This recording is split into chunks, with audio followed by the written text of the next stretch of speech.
ومن أظلم ممن منع مساجد الله أن يذكر فيها اسمه وسعى في خرابها أولئك ما كان لهم أن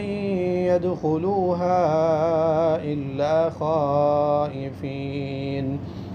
لهم في الدنيا خزي ولهم في الآخرة عذاب عظيم۔ اور اس سے زیادہ ظالم کون ہے جو اللہ کے مسجدوں سے منع کرے کہ ان میں اس کا نام لیا جائے اور ان کی بربادی کی کوشش کرے۔ یہ لوگ ان کا حق نہ تھا کہ ان میں داخل ہوتے مگر ڈرتے ہوئے، ان کے لیے دنیا میں ہی ایک رسوائی ہے اور ان کے لیے آخرت میں بہت بڑا عذاب ہے۔ سورہ بقرہ آیت نمبر 114 ہے۔ اور اس آیت میں اللہ تعالیٰ نے یہ بات ذکر کی ہے۔ دراصل اس آیت کا تعلق پچھلے آیت کے ساتھ ہے۔ پچھلے آیت میں اللہ تعالیٰ نے یہ بات ذکر کی کہ انسان کا جس بھی دین کے ساتھ یا جس بھی مسلک کے ساتھ تعلق ہو، وہ اپنے آپ کو صحیح اور دوسروں کو غلط کہتا ہے، لیکن ایک بات پر سب متفق ہے کہ ظلم کرنا گناہ ہے اور ظلم کرنا کسی بھی دین یا مذہب میں جائز نہیں ہے۔ تو اللہ تعالیٰ یہاں پہ فرماتے ہیں تو پھر آپ لوگ بتائیں کہ وہ لوگ جو کہ لوگوں کو اللہ تعالیٰ کے گھروں سے، اللہ تعالیٰ کے مساجد سے منع کرتے ہیں کہ وہ ان میں اللہ تعالیٰ کو یاد کرے، اللہ تعالیٰ کی عبادت کرے، نماز پڑھے،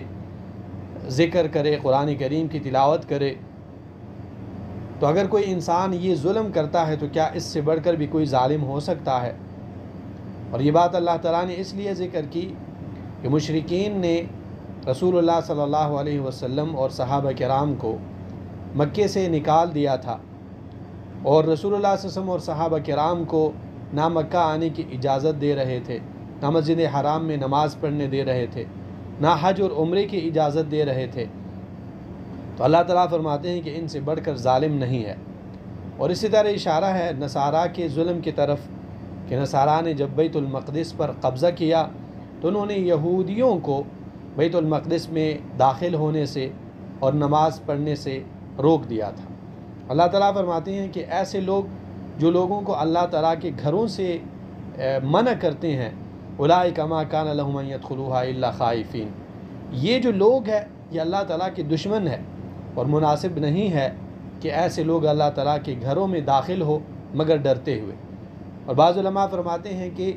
یہاں پہ اللہ تعالیٰ نے ایمان والوں کو حکم دیا ہے کہ ایسے لوگوں کو جو لوگوں کو اللہ تعالیٰ کے گھروں سے منع کرتے ہیں، ایسے لوگوں کو اللہ تعالیٰ کے گھروں میں داخل نہ ہونے دیں۔ اور بعض مفسرین فرماتے ہیں کہ اس میں بشارت ہے کہ ایک زمانہ ایسا آنے والا ہے کہ جس میں اللہ تعالیٰ کے یہ دشمن جو لوگوں کو اللہ تعالیٰ کے گھروں سے روکتے ہیں، منع کرتے ہیں، یہ اللہ تعالیٰ کے گھروں میں داخل نہیں ہو سکیں گے مگر ڈرتے ہوئے۔ اور وہی ہوا جب رسول اللہ صلی اللہ علیہ وسلم نے مکے کو فتح کیا تو مشرکین کو مسجد حرام کے اندر آنے سے اور حج اور عمرہ کرنے سے برہنہ حالت میں منع کر دیا۔ اور پھر اس آیت میں اللہ تعالیٰ نے ان لوگوں کو ڈرایا ہے اور ایک حقیقت ذکر کی ہے کہ جو لوگ اللہ تعالیٰ کے اور اللہ تعالیٰ کے دین اور اللہ تعالیٰ کے گھروں اور اللہ تعالیٰ کے گھروں کے دشمن ہے، وہ لوگ ضرور دنیا میں بھی ذلیل ہوں گے اور آخرت میں ان لوگوں کے لیے بہت بڑا عذاب ہے۔ وَلِلَّهِ الْمَشْرِقُ وَالْمَغْرِبُ فَأَيْنَمَا تُوَلُّوا فَثَمَّ وَجْهُ اللَّهِ إِنَّ اللَّهَ وَاسِعٌ عَلِيمٌ۔ اور اللہ ہی کے لیے مشرق و مغرب ہے، تو تم جس طرف رخ کرو سو وہیں اللہ کا چہرہ ہے، بے شک اللہ وسعت والا ہے، سب کچھ جاننے والا ہے۔ سورہ بقرہ آیت نمبر 115 ہے۔ اور اس آیت کا مقصد یہ ہے کہ بعض حالات میں اگر انسان قبلے کی طرف نماز نہ پڑھ سکے